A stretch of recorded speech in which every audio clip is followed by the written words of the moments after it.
Maya Trent sat alone in the quiet office, the only sound coming from the soft hum of the air conditioner and the clicking of her tired fingers on the keyboard. It was past 10 at night, and the city lights of downtown Houston glowed faintly through the tall glass windows. She had been working for hours, trying to finish one last report before heading home to her son Noah. Her eyes burned from staring at the screen, but she told herself it would all be worth it. The company had promised end-of-year bonuses, and Maya needed that money badly.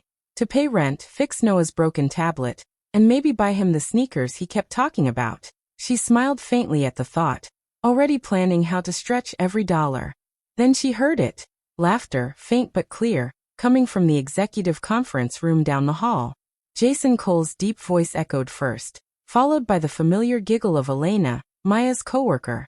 To success, Jason said cheerfully, and glasses clinked. Maya froze. Success? She thought they'd all celebrate together tomorrow. Curious, she opened her email to check for any late-night announcements. Her eyes scanned the inbox until one subject line caught her attention. End-of-year compensation update. She clicked it open, expecting good news. But as she read the words, her smile slowly faded. Due to company restructuring, bonuses have been redistributed among management to better align with leadership performance metrics. Her throat went dry. She read it again, then again, her pulse quickening with every line. Redistributed among management. That meant Jason. That meant Elena. Her chest tightened. For months, she had worked 80-hour weeks, skipping dinners, missing school plays, and falling asleep at her desk just to make sure the company hit every deadline. She told herself it was worth it, that hard work always paid off. But now she knew the truth. The people who smiled in her face were celebrating her sacrifice behind closed doors. A sound escaped her lips, half laugh, half gasp. Her hands trembled as she minimized the email. The words still burned into her mind. She looked toward the conference room again. Jason and Elena were pouring more champagne, their laughter louder now. Maya stared at the door for a long time, then turned back to her desk. Slowly, she began shutting down her computer, her fingers steady but her heart pounding with anger she'd never felt before. She stood up, her reflection faintly visible in the dark window. Tired eyes, pale skin, and the look of a woman who had given too much for too long. A tear rolled down her cheek, but she wiped it away quickly. "They didn't just take my money," she whispered, her voice trembling. "They took the months I'll never get back with my son." She picked up her bag and walked toward the elevator, her heels clicking softly on the cold floor. Before leaving, she paused one last time by the window, staring at her reflection. "By sunrise," she said quietly, her voice calm now, almost cold. "They'll feel what I feel." She's raising her 10-year-old son Noah alone. Life hasn't been kind to Maya Trent, but she has learned to keep moving no matter what. Her husband left her when she was pregnant, disappearing without a word. She cried for weeks back then, wondering what she did wrong, but when Noah was born, she promised herself one thing. She would never let him feel the pain of being abandoned. Every morning starts the same. She wakes up before dawn, quietly makes coffee, and prepares breakfast while Noah still sleeps. Then she packs his lunch, checks his homework, and walks him to school before catching the bus to work. It's a routine she's mastered, one built from survival. At work, Maya is the person everyone depends on but no one truly sees. She works at a mid-sized tech startup, the kind of place where dreams and exhaustion live side by side. Her title says systems analyst, but she does far more than that. When the servers crash, she's the one who stays late to fix them. When clients complain, she's the one who finds a solution. She never says no, even when her back aches and her eyes sting from lack of sleep. Her boss, Jason Cole, likes to tell people, "Maya's my best employee." He says it with a charming smile, the kind that makes people believe he's a fair leader. But Maya knows better. In private, he praises her work and thanks her for saving the day. But in meetings, he takes her ideas and presents them as his own. She's watched him do it again and again, and each time, she tells herself to stay quiet. Then there's Elena, the one person at work Maya thought she could trust. Elena's kind on the surface, always offering to grab coffee or share gossip from the upper floors. But Maya has learned that Elena's sweetness hides something sharp. She's the kind who smiles at you in person but copies management on emails just to make you look bad. Maya once considered her a friend. Now she isn't sure what to call her. Still, Maya keeps going.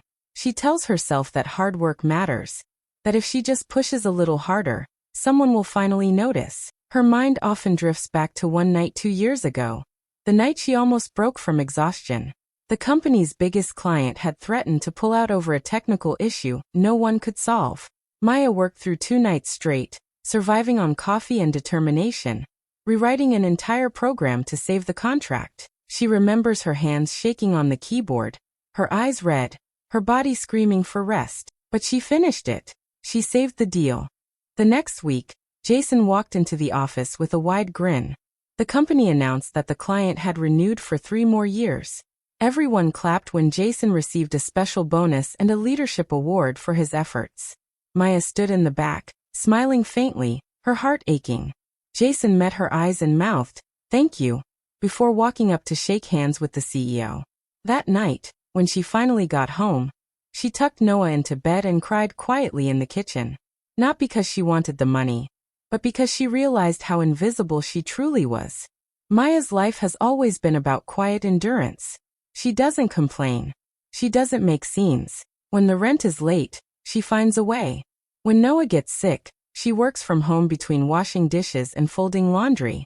When coworkers talk over her in meetings, she nods and takes notes anyway.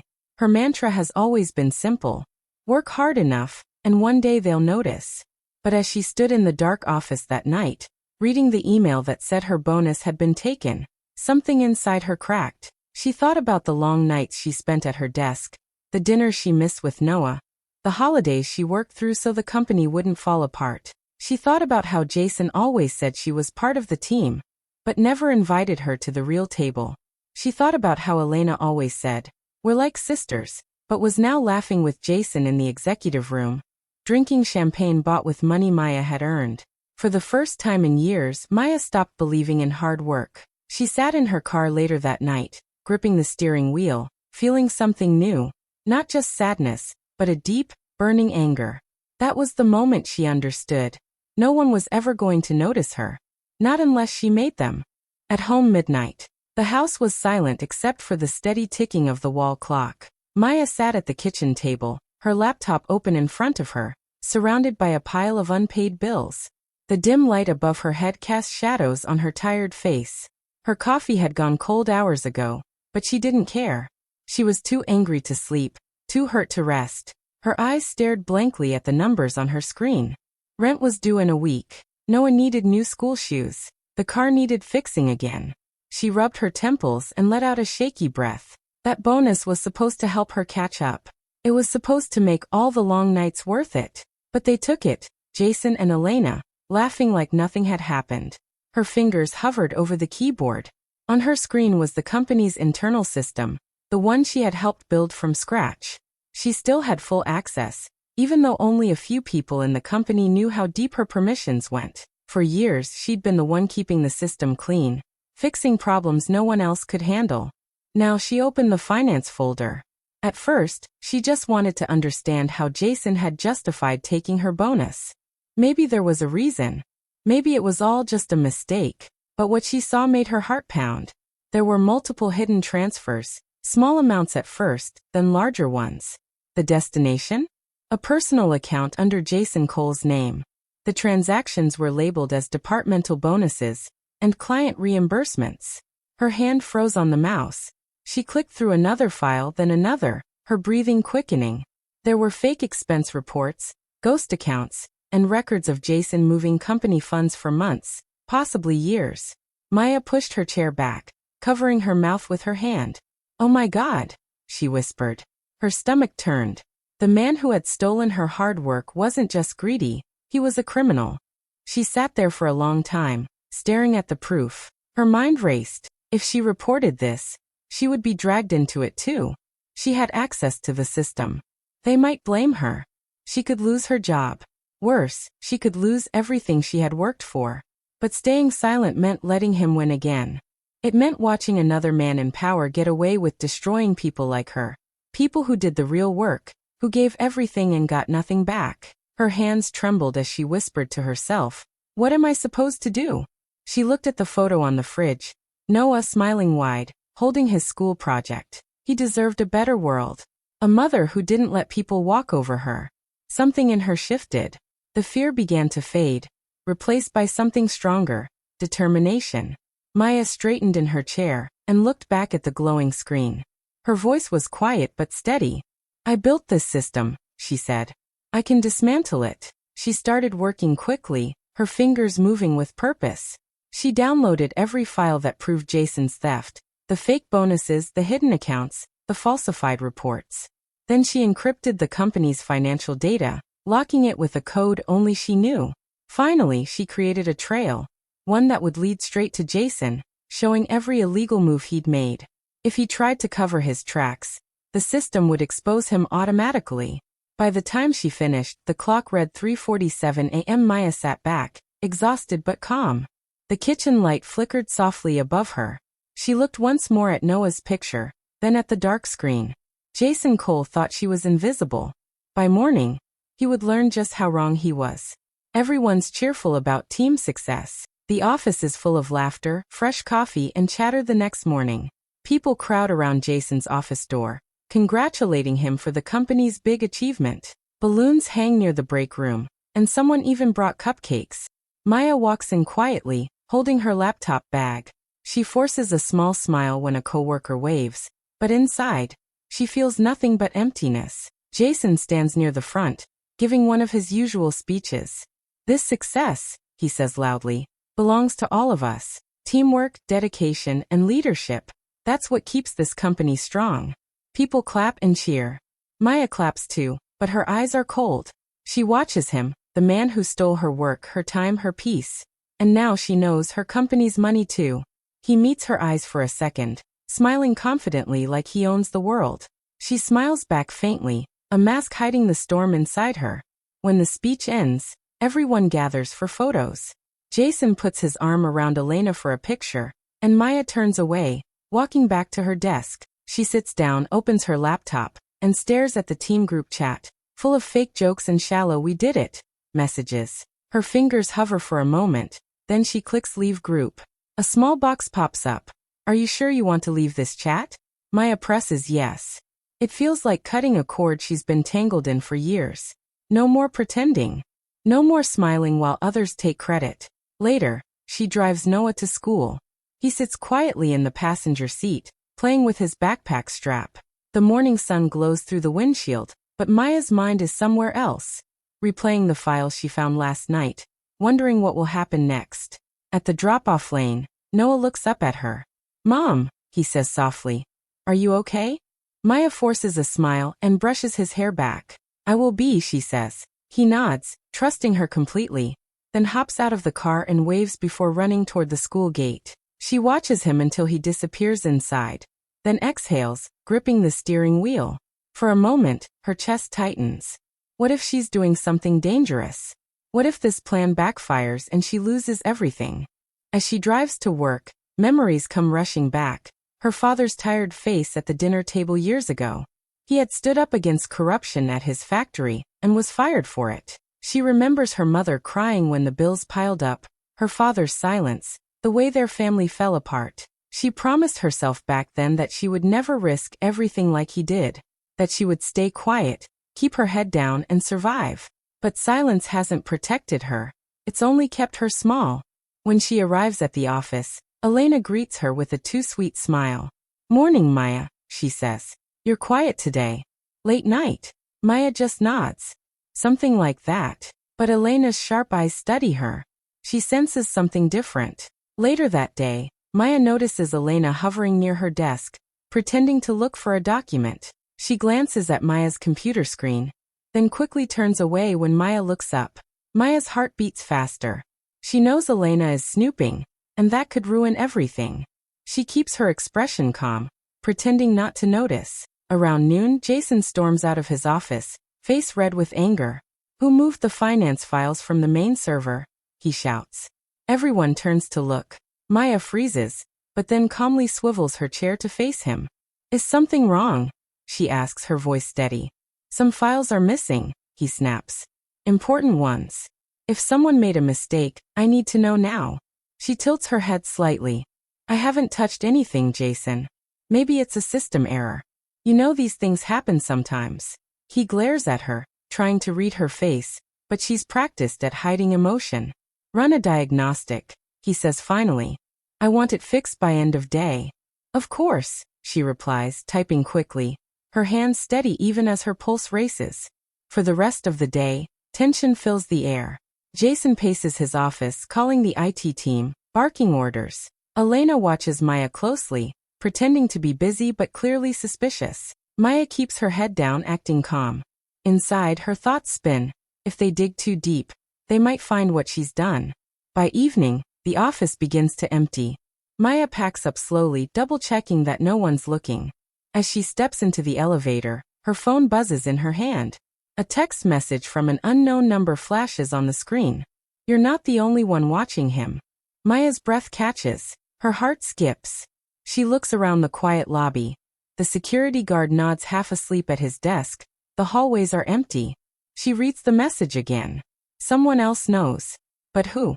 Maya receives a meeting invite from the company's investors. It appears in her inbox late in the evening, just as she's about to shut down her computer.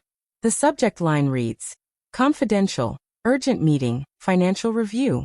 Her heart skips a beat. The meeting is scheduled for the next morning.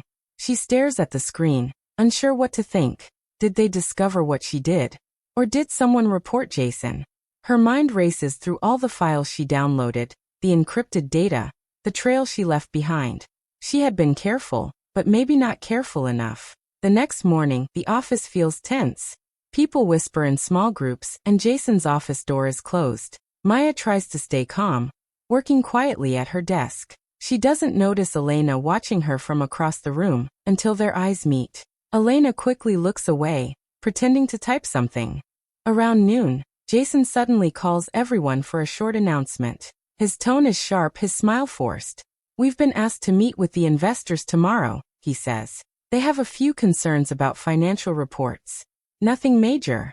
He glances at Maya. But I want full cooperation from everyone. Maya's stomach tightens. He knows something is off. That night, as she sits in bed with her laptop, a new email pops up. Not from the investors this time, but from Elena. The message is short. I'm sorry, Maya. I had to protect myself. Attached is a copy of the anonymous tip that Elena has forwarded to the investors, Maya's own digital trail. The very files Maya used to expose Jason. Elena must have found them somehow and tried to use them to save herself. Maya's chest tightens. She feels betrayed all over again. After everything, Elena has stabbed her in the back, just like before. She barely sleeps that night. By morning, her eyes are red, but her resolve is firm. Whatever happens, she's done hiding. The investors' meeting takes place in a large conference room on the top floor. The air is heavy with tension. Jason sits at the head of the table, trying to act calm, while Elena avoids Maya's eyes. The investors, 3 serious-looking men and 1 woman, sit across from them, their expressions unreadable. One of them, Mr. Lewis, clears his throat. Mr. Cole, we've been reviewing the company's finances for the past few months. We received an anonymous data file last night. It contained information that confirmed some of our suspicions. Jason shifts uncomfortably. Suspicions, he repeats. Yes, Mr. Lewis says. We've been monitoring irregularities in fund transfers. We already had some evidence. The new data we received confirmed it, including details about personal accounts and falsified bonuses. Maya watches Jason's face lose color. Elena's hand trembles as she grips her pen.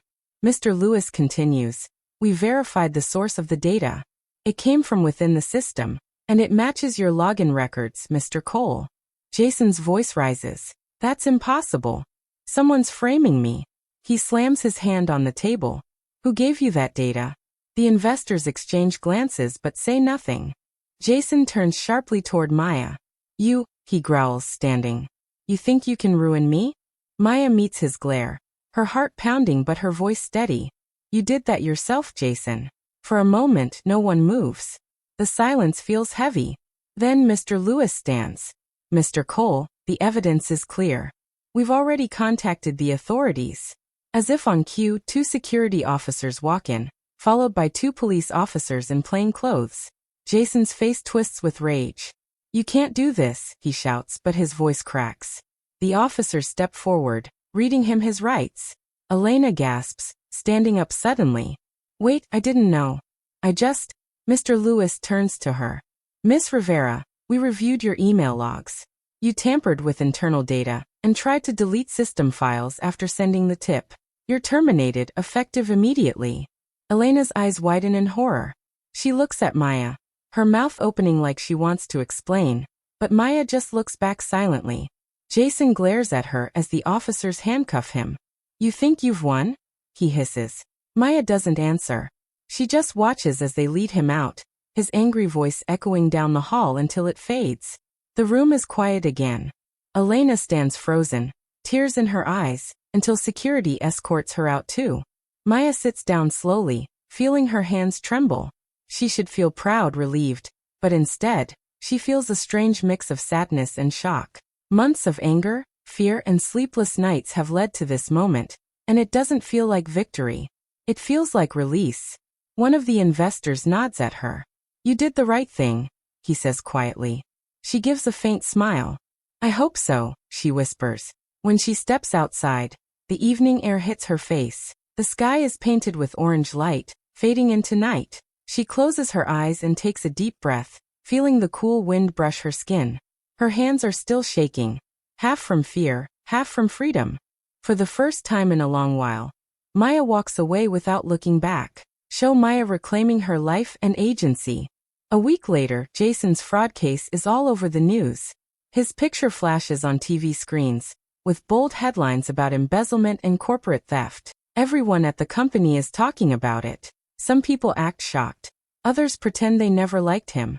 Maya doesn't join the gossip. She keeps her head down, finishes her work, and packs her things quietly. She knows she's done there.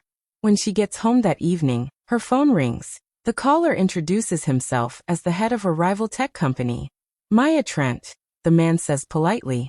"We've been following your work. We heard what happened with your company. We'd like to offer you a senior position. Better pay, flexible hours, full benefits." Maya pauses, surprised. It's the kind of opportunity she's dreamed about for years. Recognition, stability, respect. "Thank you," she says softly. "But I think I need a break." There's silence on the other end. "Are you sure? This is a big step up." She smiles, glancing out the window at the evening light.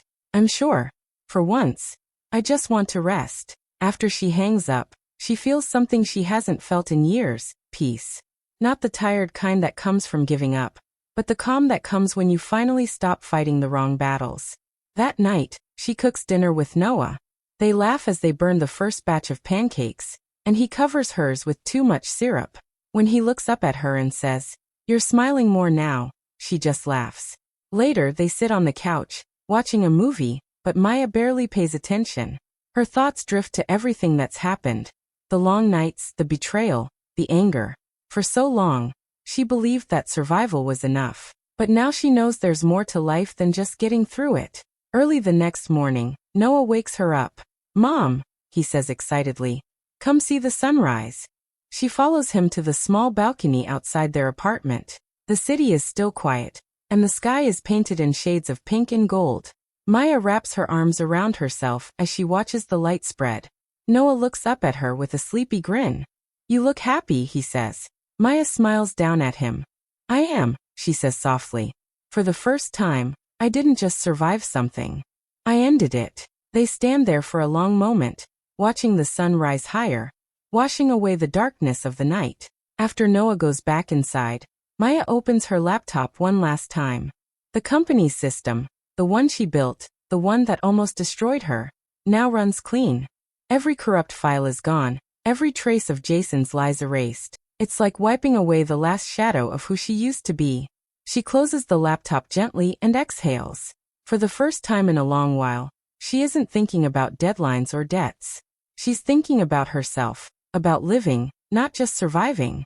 Outside, the sun continues to rise, warm and golden, and Maya lets the light fall across her face. Maya stands in the morning light, barefoot, coffee in hand. The air is cool, and the soft sun spills through the window, warming her skin. The apartment is quiet. Noah is still asleep, And for once, there's no rush, no deadlines, no noise from the outside world. She picks up her phone and opens her email. At the top of her inbox is a new message. Notice of final severance payment, approved. For a moment, she just stares at it. A few weeks ago, she would have opened that email with shaking hands, worried about how much or how little she would get. But now she feels calm. She takes a slow sip of coffee and smiles.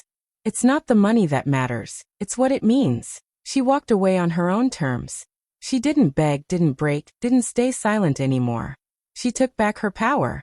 The morning breeze moves through the curtains, and she closes her eyes, letting it brush against her face. She thinks about the woman she used to be, the one who stayed late at the office, who worked herself sick just to be seen, who let people take what she earned because she thought it made her strong.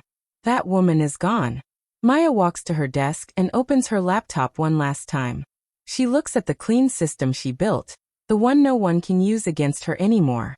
The screen glows softly in the sunlight. She types a few final lines of code, smiles, and closes it again. Outside, the city is waking up. Cars passing, birds singing, the world moving forward. And for the first time, Maya feels like she's moving with it, not chasing behind. She whispers to herself, her voice steady and sure. They took what I earned, but they forgot who built everything they stole. Then she sets her cup down, takes a deep breath, and walks toward the light. Y Buenos Two hearts. Thanks so much for watching till the end. Don't forget to like, comment, and subscribe. Your support means the world. See you in the next one. Bye. Waving hand sparkles.